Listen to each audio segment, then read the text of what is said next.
भारत माता की। क्यों भाई, क्या हो गया पुणे वालों की आवाज को? ऐसी आवाज नहीं चलेगी भाई। मेरे साथ दोनों हाथ उठाकर शिवाजी महाराज का जयकारा लगाएंगे। जय जय जय जय जय शिवाजी, जय जय जय जय जय भवानी। मंच पर उपस्थित महाराष्ट्र के लोकप्रिय और यशस्वी मुख्यमंत्री श्रीमान देवेंद्र फडणवीस जी आज जिनको तिलक राष्ट्रीय पुरस्कार से सम्मानित कर रहे हैं, ऐसे अणिशुद्ध देशभक्त, जन्मजात देशभक्त श्रीमान अजित डोभाल जी, महाराष्ट्र के उप मुख्यमंत्री श्री एकनाथ शिंदे जी, श्रीमती सुनेत्रा प्रभार जी, सहकारिता मंत्रालय में मेरे साथी श्री मुरलीधर महल जी, भाजपा के वरिष्ठ नेता और महाराष्ट्र सरकार के उच्च और तकनीकी शिक्षा मंत्री चंद्रकांत दादा पाटिल जी, महाराष्ट्र सरकार के मंत्री उदय सावंत जी, हमारे प्रदेश अध्यक्ष रविंद्र चौहान जी, हाँ अभी होगा, डॉक्टर रोहित तिलक जी, हाँ हो गया, डॉक्टर गीताली तिलक जी, डॉक्टर प्रणति तिलक जी, यहीं की विधायक और मंत्री महाराष्ट्र सरकार में माधुरीताई मिसाल जी, और आज इस सभागार में अजीत जी के सम्मान में एकत्रित आए हुए पुणे के सभी भाइयों बहनों को मेरा राम राम नमस्कार। मित्रों, आज महान देशभक्त, महान स्वतंत्रता सेनानी, दूरदृष्टा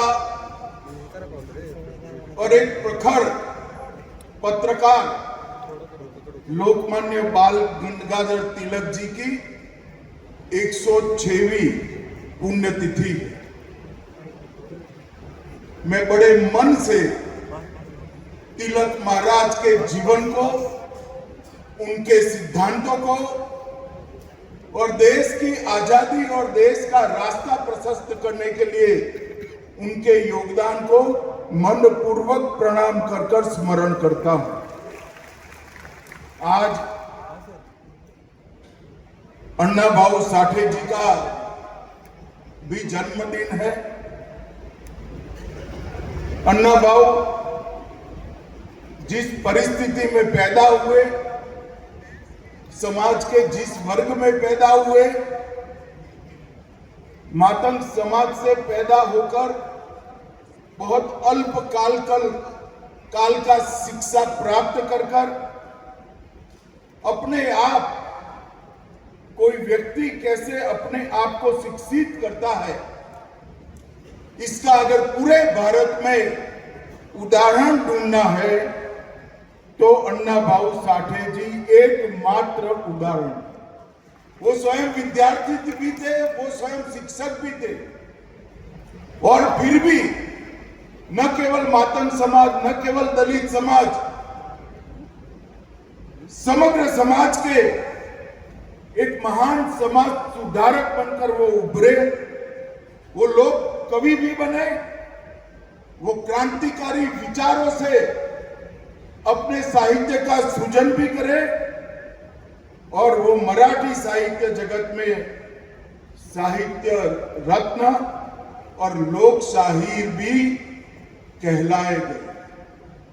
जब अन्ना भाऊ के जीवन को समझते हैं तब मालूम पड़ता है कि पूरे जीवन में जो बच्चा सिर्फ 1.5 दिन ही 1.5 दिन ही स्कूल में जा पाया, उसने अपने आप को विद्यार्थी और शिक्षक दोनों बनाकर समाज में इतना बड़ा योगदान दिया। साठे जी को भी मैं मनपूर्वक प्रणाम करता हूं। भाइयों बहनों, आज तिलक महाराज की पुण्यतिथि है।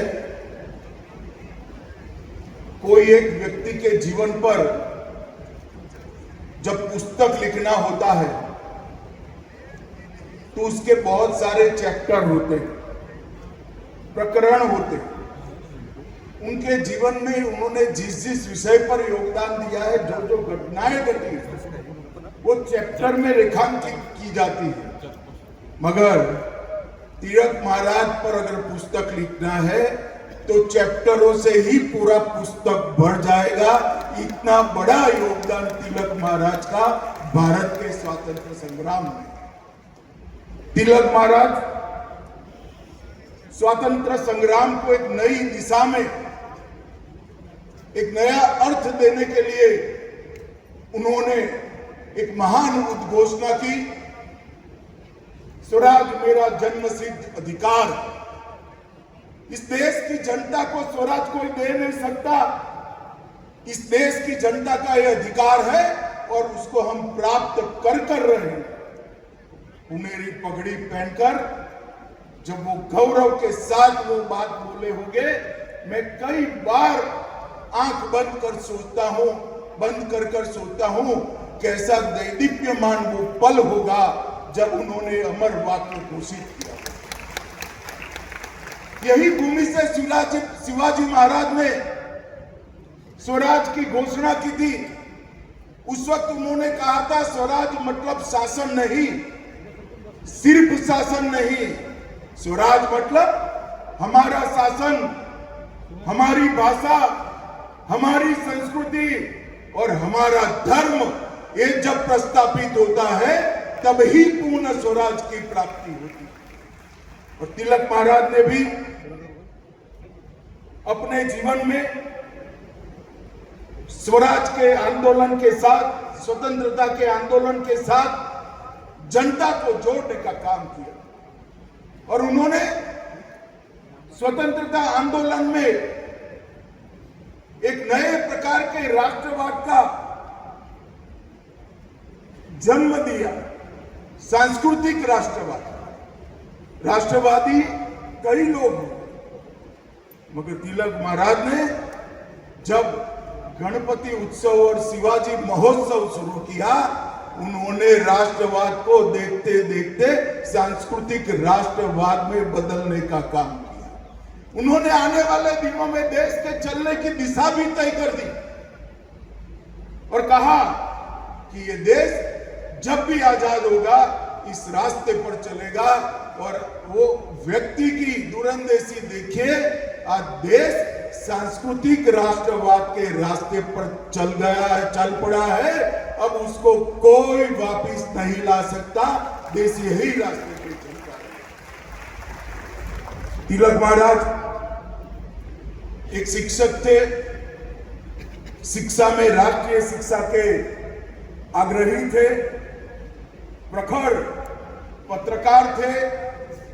पत्रकार कितना निर्भीक हो सकता है, वो केसरी के तंत्री लेख देखकर ही कोई इसका अनुभव कर सकता है।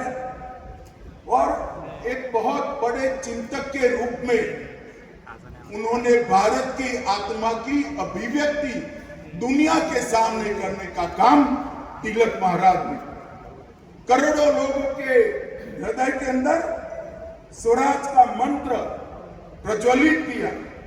एक युग पुरुष, एक महान शिक्षक, एक निर्भीक पत्रकार, चिंतक, कर्मयोगी, लोकमान्य बाल गंगाधर तिलक की जोड़ पूरे स्वतंत्रता संग्राम में किसी के साथ मेल नहीं खाती है। वो सबसे ऊपर। मित्रों, इन्होंने अभी मुझे भी गुजराती में तिलक महाराज की गीता का अनुवाद दिया गया। मेरा सभी युवाओं से आग्रह है, गीता को तिलक महाराज की दृष्टि से पढ़िए। आपके जीवन में कभी आप गलती नहीं कर पाएंगे, ये मैं आपको गारंटी। ये जो ग्रंथ है वो श्रीमद् भगवत गीता का व्यवहारू स्वरूप क्या हो सकता है। एक आम आदमी, एक विद्यार्थी, एक युवा, एक किशोर, एक नागरिक भगवत गीता को कैसे जी सकता है, उसका व्यवहारू स्वरूप तिलक महाराज ने हम सब के सामने रखने का। उन्होंने उस जमाने में new English school, Deccan education society और फर्ग्यूसन कॉलेज तक की पूरी शिक्षा की चक्र की व्यवस्था पुणे में करने की व्यवस्था की। और उन्होंने बुद्धि को ज्ञान देना ये शिक्षा का काम है। ये मंत्र दिया, चरित्र को दृढ़ीभूत करना वो शिक्षा का काम है। और शिक्षा प्राप्त कर कर जो बड़े होते हैं वो सभी भारत माता के चरणों में समर्पित करे, वो शिक्षा है, वो व्याख्या उन्होंने की। अंग्रेज अगर किसी अखबार से डरते थे तो केसरी और द मराठा से डरते थे, और उसमें अखबार से ज्यादा तिलक महाराज का बहुत बड़ा योगदान। उन्होंने पहली बार प्रस्तावित किया था कि राष्ट्र की चेतना को जगाए बगैर स्वतंत्रता अगर मिलती भी है तो वो स्वतंत्रता का कोई मूल्य नहीं। राष्ट्र की चेतना को जगाकर ही स्वतंत्रता प्राप्त करनी चाहिए। दूसरा उन्होंने कहा था, संगठन के बगैर, जनशक्ति के बगैर राष्ट्र शक्ति कभी निर्मित नहीं हो सकती। और उन्होंने कई प्रकार के उत्सवों के माध्यम से न केवल महाराष्ट्र, देश भर की जनता को संगठित करने का काम किया। आत्मनिर्भरता, अनुशासन और उत्तरदायित्व को भी, कर्तव्यों को भी, इनके स्वराज पर के जितने भाषण हुए हैं उसको पढ़ोगे तो मालूम पड़ेगा कि आत्मनिर्भरता वो भी स्वराज का हिस्सा है, अनुशासन, डिसिप्लिन वो भी समाज का हिस्सा है, स्वराज का हिस्सा है, और कर्तव्य भाव देश के प्रति, हमारे संविधान के प्रति, वो भी स्वराज का हिस्सा है। मैं मानता हूं कि एक ही व्यक्ति ने अपने एक जीवन में इतने सारे काम किए कि जब तिलक महाराज का देहांत हुआ, महात्मा गांधी को भी कहना पड़ा, ये लोकमान्य थे, लोगों में सबसे लोकप्रिय तिलक महाराज। और ये बात हम सब के लिए बहुत अकूट प्रेरणा का स्रोत है। उनका जीवन, उनका कवन जो बोले हैं, जो लिखा है, वो आज के युवा और किशोरों के लिए प्रेरणा स्रोत है। मैं सभी को मनपूर्वक अपील करना चाहता हूं, तिलक महाराज को पढ़िए, आपको मालूम पड़ेगा कि तिलक महाराज का लेखनी कभी कालबाह्य नहीं होगा, ये एटर्नल है, हमेशा देश का मार्गदर्शन करता है। मित्रों, आज मैं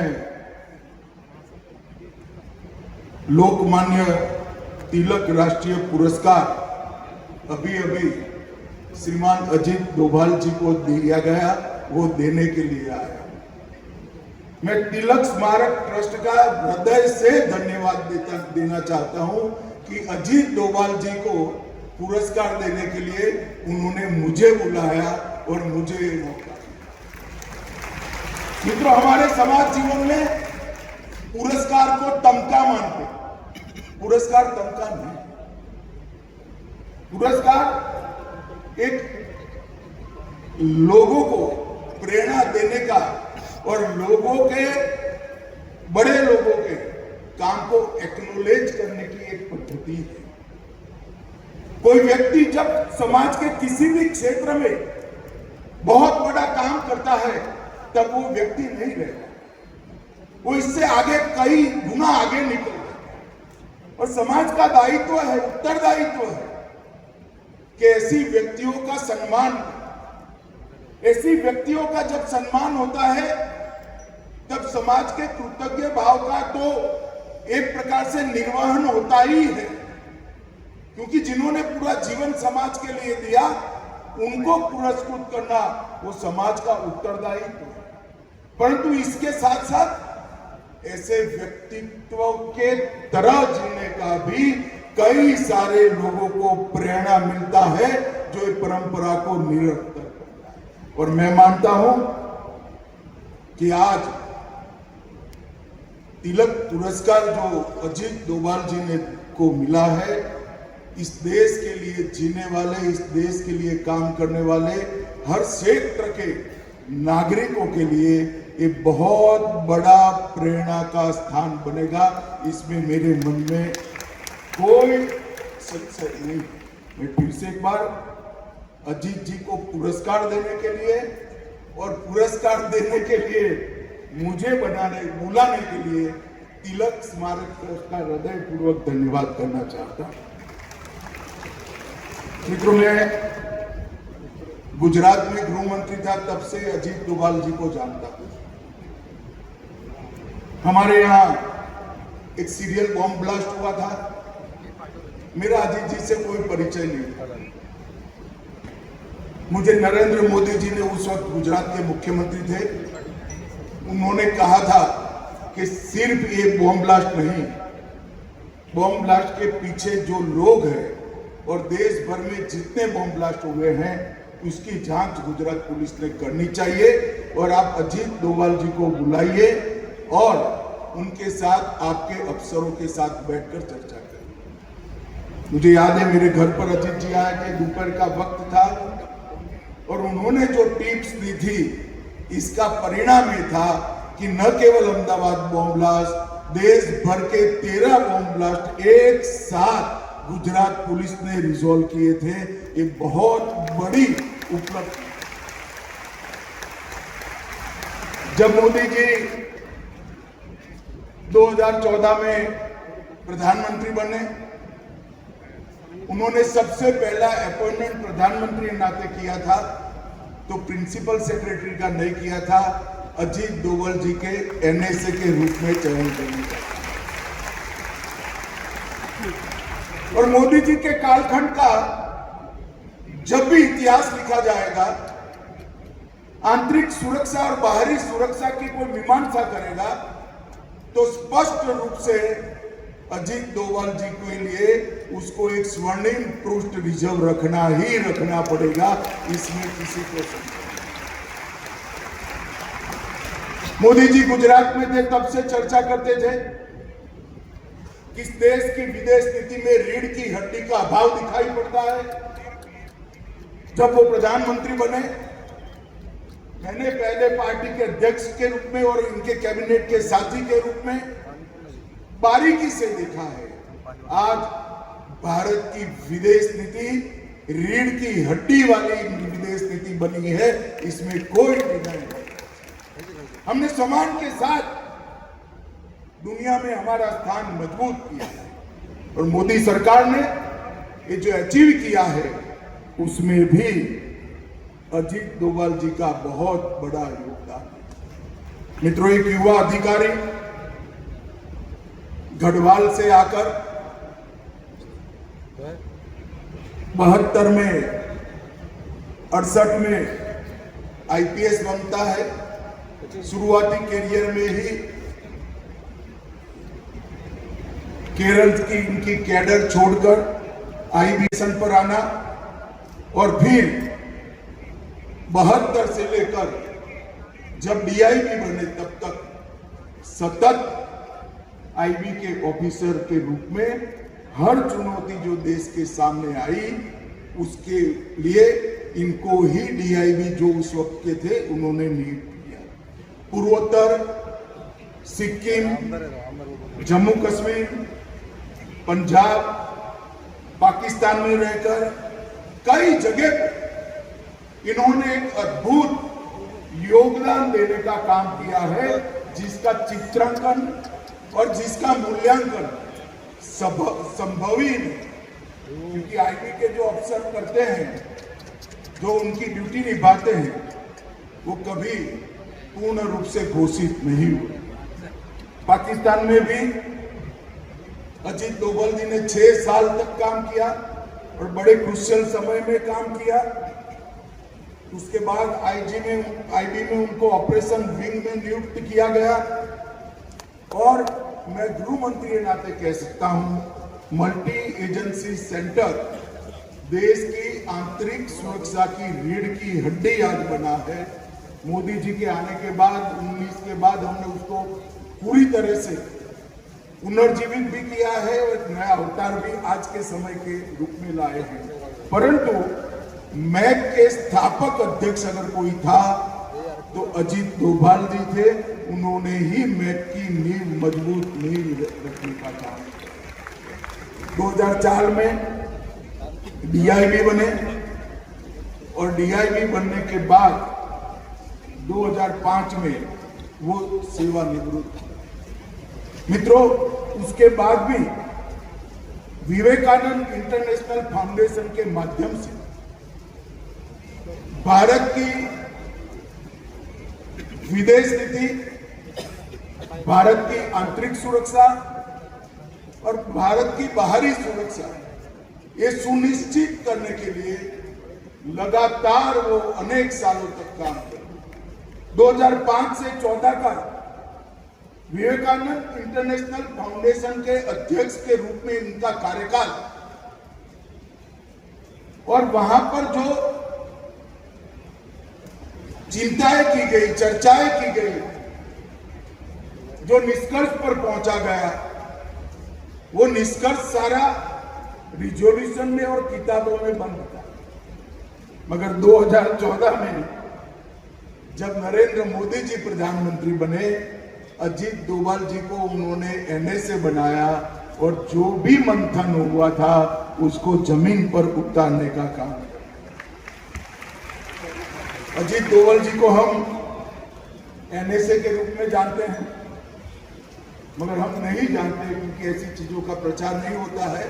मगर आज मौका भी है, दस्तूर भी है। अजीत डोभाल जी देश के सबसे लंबे कार्यकाल तक एनएसए रहने का सम्मान भी श्री अजीत डोभाल और उन्होंने अनेक दृष्टि से भारत की सेना को आधुनिक बनाना, समसामयिक परिवर्तन करना, सेना के अंदर टेक्नोलॉजी और वीरता दोनों का एक अद्भुत फाइन ट्यूनिंग करना,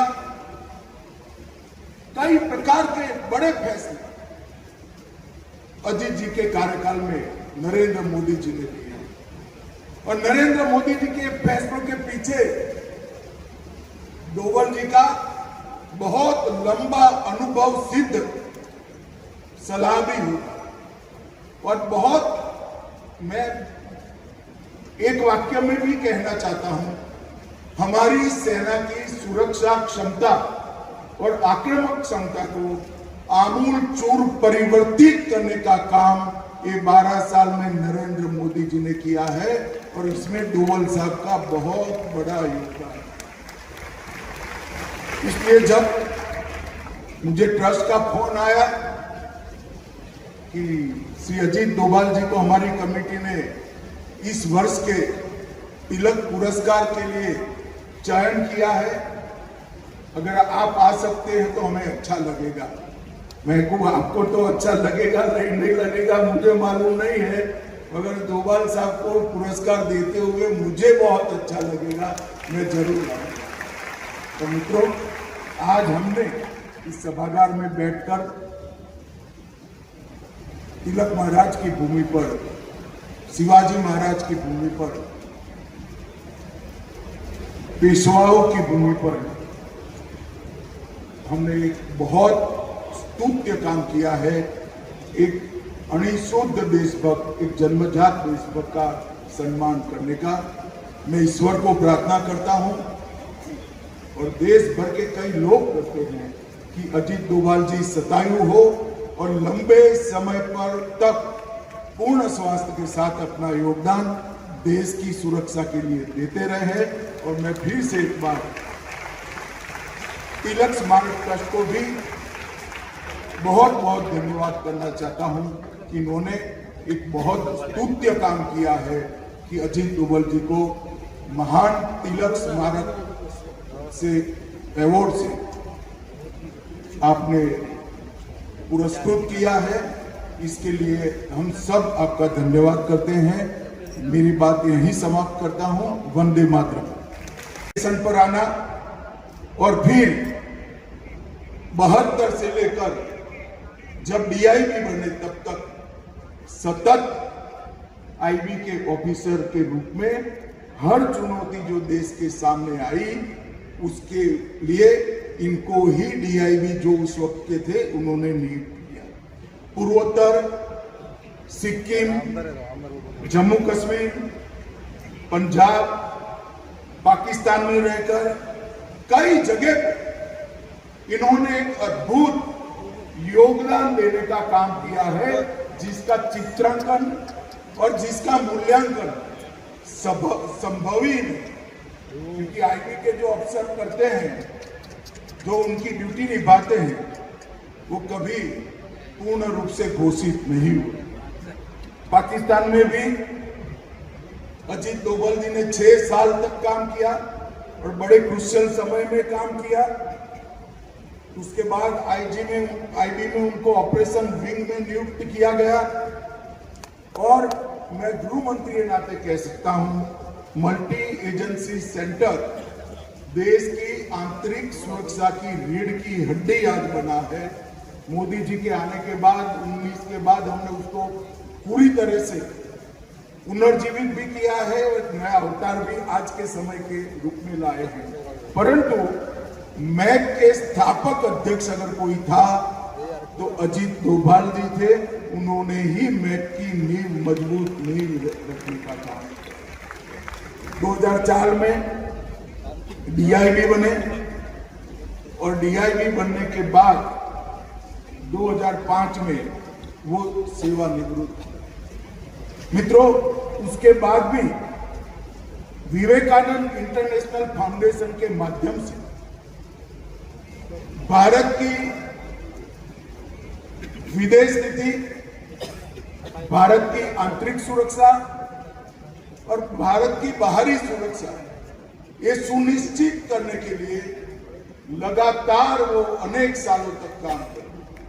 2005 से 14 का विवेकानंद इंटरनेशनल फाउंडेशन के अध्यक्ष के रूप में इनका कार्यकाल और वहां पर जो चिंताएं की गई, चर्चाएं की गई, जो निष्कर्ष पर पहुंचा गया, वो निष्कर्ष सारा रिजोल्यूशन में और किताबों में बंद था। मगर 2014 में जब नरेंद्र मोदी जी प्रधानमंत्री बने, अजीत डोभाल जी को उन्होंने एनएसए बनाया और जो भी मंथन हुआ था उसको जमीन पर उतारने का काम किया। अजीत डोभाल जी को हम एनएसए के रूप में जानते हैं, मगर हम नहीं जानते क्योंकि ऐसी चीजों का प्रचार नहीं होता है। मगर आज मौका भी है, दस्तूर भी है। अजीत डोभाल जी देश के सबसे लंबे कार्यकाल तक एनएसए रहने का सम्मान भी श्री अजीत डोभाल और उन्होंने अनेक दृष्टि से भारत की सेना को आधुनिक बनाना, समसामयिक परिवर्तन करना, सेना के अंदर टेक्नोलॉजी और वीरता दोनों का एक अद्भुत फाइन ट्यूनिंग करना, कई प्रकार के बड़े फैसले अजीत जी के कार्यकाल में नरेंद्र मोदी जी ने लिए और नरेंद्र मोदी जी के फैसलों के पीछे डोभाल जी का बहुत लंबा अनुभव सिद्ध सलाह भी हुआ और बहुत, मैं एक वाक्य में भी कहना चाहता हूं, हमारी सेना की सुरक्षा क्षमता और आक्रामक क्षमता को आमूल चूर परिवर्तित करने का काम ये 12 साल में नरेंद्र मोदी जी ने किया है और इसमें डोभाल साहब का बहुत बड़ा योगदान है। इसलिए जब मुझे ट्रस्ट का फोन आया कि श्री अजीत डोभाल जी को हमारी कमेटी ने इस वर्ष के तिलक पुरस्कार के लिए चयन किया है। अगर आप आ सकते हैं तो हमें अच्छा लगेगा। मैं को आपको तो अच्छा लगेगा नहीं लगेगा मुझे मालूम नहीं है, मगर डोभाल साहब को पुरस्कार देते हुए मुझे बहुत अच्छा लगेगा, मैं जरूर आऊंगा। तो मित्रों, आज हमने इस सभागार में बैठकर तिलक महाराज की भूमि पर, शिवाजी महाराज की भूमि पर, पेशवाओं की भूमि पर हमने एक बहुत स्तुत्य काम किया है। एक अणिशुद्ध देशभक्त, एक जन्मजात देशभक्त का सम्मान करने का मैं ईश्वर को प्रार्थना करता हूं, और देश भर के कई लोग करते हैं कि अजीत डोभाल जी शतायु हो और लंबे समय पर तक पूर्ण स्वास्थ्य के साथ अपना योगदान देश की सुरक्षा के लिए देते रहे। और मैं फिर से एक बार तिलक स्मारक ट्रस्ट को भी बहुत बहुत धन्यवाद करना चाहता हूं कि इन्होंने एक बहुत स्तुत्य काम किया है कि अजीत डोभाल जी को महान तिलक स्मारक से, अवार्ड से आपने पुरस्कृत किया है। इसके लिए हम सब आपका धन्यवाद करते हैं। मेरी बात यहीं समाप्त करता हूं। वंदे मातरम।